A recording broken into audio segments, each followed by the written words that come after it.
नमस्कार दोस्तों, जय हिंद जय भारत। दोस्तों, आज की ये जो वीडियो है ये काफ़ी गंभीर मुद्दे पर बन रही है। बीजेपी का बंधुआ बोर्ड बनकर क्यों रह गया कोली समाज।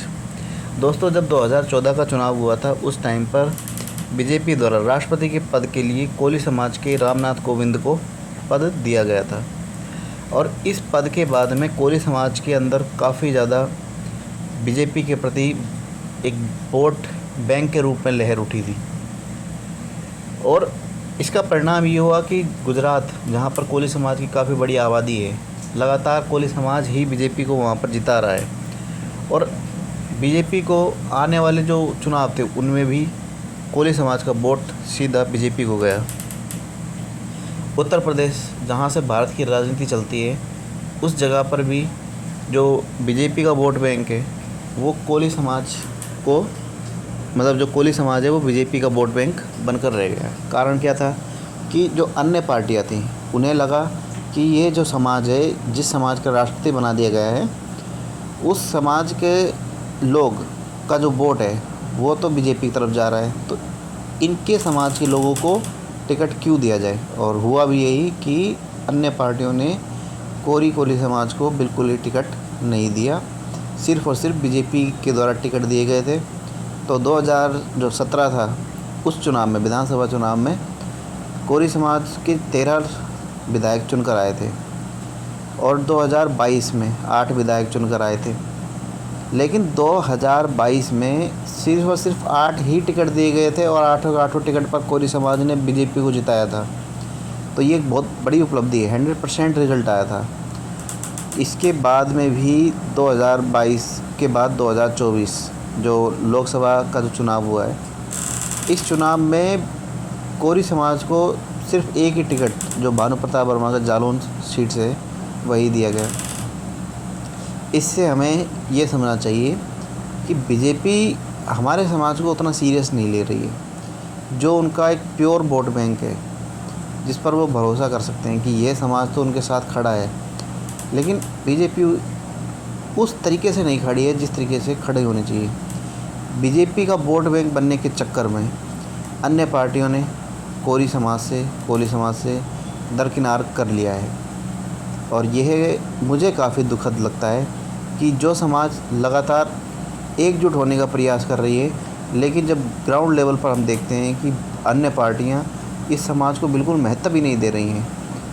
आज के समय में तो कोली समाज के जो लोग हैं झलकारी बाई की जयंती मनाते हैं, अपना एक वोट बैंक दिखाने की कोशिश करते हैं उस टाइम पर कि हमारी कितनी बड़ी संख्या है। अन्य पार्टियों के लोग झलकारी बाई की जयंती भी मनाते हैं, वो झलकारी बाई के नाम पर पोस्ट भी करते हैं सोशल मीडिया पर, लेकिन जब आता है चुनाव उस टाइम पर वो जानते हैं कि ये समाज तो सीधा इसका वोट बैंक जाता है बीजेपी की तरफ, तो इनको टिकट देने का कोई फ़ायदा नहीं है। तो ये छवि बिल्कुल ही गलत है। कोली समाज को ये छवि बदलनी चाहिए।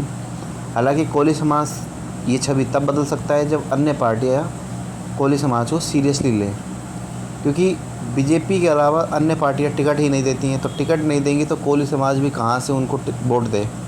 ये जो वीडियो है, अगर कोई अन्य पार्टी का व्यक्ति देख रहा है जो बीजेपी को नहीं सपोर्ट करता है, समाजवादी पार्टी, बहुजन समाजवादी पार्टी या कोई सी भी, आज़ाद समाज पार्टी या फिर कोई भी, कांग्रेस हो, आम आदमी पार्टी हो, जो भी पार्टी का व्यक्ति देख रहा हो, वो कोशिश करे कि इस समाज को भागीदारी देने की कोशिश करें।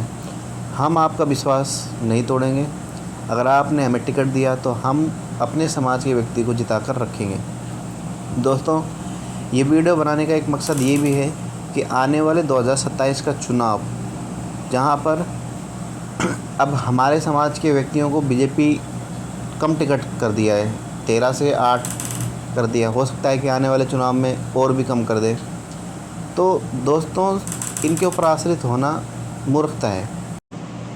तो दोस्तों, 2027 का जो चुनाव है, उस चुनाव की तैयारी आज से करोगे तो ही कल जीतोगे। और सिर्फ को लेकर ना चले कि जाति के वोट बैंक से ही आदमी नहीं जीतेगा।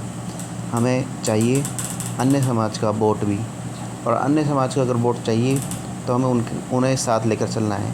लेकिन उनमें से किन समाज को साथ लेकर चलना है ये इस पर निर्भर करता है। जैसे यादव समाज है, उसका वोट सीधा सीधा समाजवादी पार्टी को जाता है। ब्राह्मण है, राजपूत है, इनका सीधा सीधा वोट बीजेपी को जाता है। इसके अलावा जो भी समाज, जो कमज़ोर समाज है, जैसे कश्यप समाज है, जैसे पारसी समाज है, धोबी समाज है, और भी अनगिनत समाज है जिनके बारे में हम जानते भी नहीं हैं, उन सब समाज को जिनकी राजनीतिक भागीदारी बिल्कुल ही शून्य है, हमें ऐसे लोगों का एक संगठन बनाना है जिनकी राजनीतिक भागीदारी बहुत कम है। उन समाज के साथ मिलकर हमें चुनाव लड़ना है और जीतना भी है। आने वाले समय में उन समाज को उनकी भागीदारी मिल जाएगी और हमें हमारी भागीदारी मिल जाएगी। आज के समय में जो राजनीतिक रूप से उत्तर प्रदेश के अंदर में जो ताकतवर जातियाँ हैं, उनमें काछी समाज, कुर्मी समाज, ब्राह्मण समाज, राजपूत समाज इत्यादि का नाम सबसे प्रमुखता से आता है। यहाँ तक कि मैंने जब 2022 के चुनाव का अवलोकन किया तो यहाँ पर 50 सीटें लगभग ब्राह्मण समाज ने जीती थी और 44 के आसपास राजपूत समाज ने और 50 के आसपास कुर्मी समाज ने। पारसी समाज की भी भागीदारी काफ़ी ज़्यादा थी, उन्होंने भी 35 के करीब सीटें जीती थी। और जाट समाज, इनने जिनकी संख्या सिर्फ पश्चिमी उत्तर प्रदेश में है, इन्होंने भी 30 से ज़्यादा सीटें जीती थी। तो ये जो जातिगत आंकड़े मैं आपको बता रहा हूँ, ये बेहद ही चौंकाने वाले आंकड़े थे कि जिन समाज की आबादी बहुत कम है वो समाज भी काफ़ी ज़्यादा संख्या में जीत कर आ रहा है। हो सकता है इनकी आबादी किसी पर्टिकुलर क्षेत्र में ज़्यादा हो, लेकिन इतनी भी ज़्यादा नहीं हो सकती कि 50-50 सीटें जीत के आ रहे हैं और अन्य समाज एक मूर्ख बन के इनको वोट दिया जा रहा है। इसमें हो सकता है कि इनके लीडरशिप की कमाल हो, या फिर ये जो पार्टियां हैं जैसे बीजेपी है, ये सवर्ण पार्टी के नाम से जानी जाती है, तो ये सवर्णों को टिकट देती है। इन सब चीज़ों का मिला गोला रूप था ये। तो हमें संघर्ष, जो हमारी लड़ाई है, वो लड़ाई काफ़ी लंबी है दोस्तों। राजनीतिक भागीदारी ज़रूर चाहिए अपने समाज को। जैसे एक राजा होता था ना पुराने समय में, तो राजा क्या करता था, जिस वो समाज का होता था उस समाज को उठा के रख देता था। सेम इसी समय हमें हमारे विधायक, सांसद वो राजा के रूप में हैं, तो हमें उन्हें वोट देकर जिताना है। अगर आपको मेरी बात समझ में आ रही है तो ज़रूर आज से अपने समाज की जो लोग हैं उन्हें इकट्ठा करें। एक दिन, सप्ताह में एक दिन, जैसे संडे है, संडे के दिन सब लोग फ्री होते हैं, सिर्फ 2 घंटे निकालिए अपने समाज के लिए, मीटिंग कीजिए और वहाँ पर अपने समाज के मुद्दों को रखिए। कैसे आप अपने समाज को आगे बढ़ा सकते हो, इस चीज़ पर विचार करें। दोस्तों, अगर वीडियो समझ में आ जाए तो लाइक, शेयर और सब्सक्राइब ज़रूर करें। शेयर करना ना भूलें, क्योंकि यह वीडियो समाज को आगे बढ़ाने के लिए बनाया जा रहा है। धन्यवाद। जय हिंद।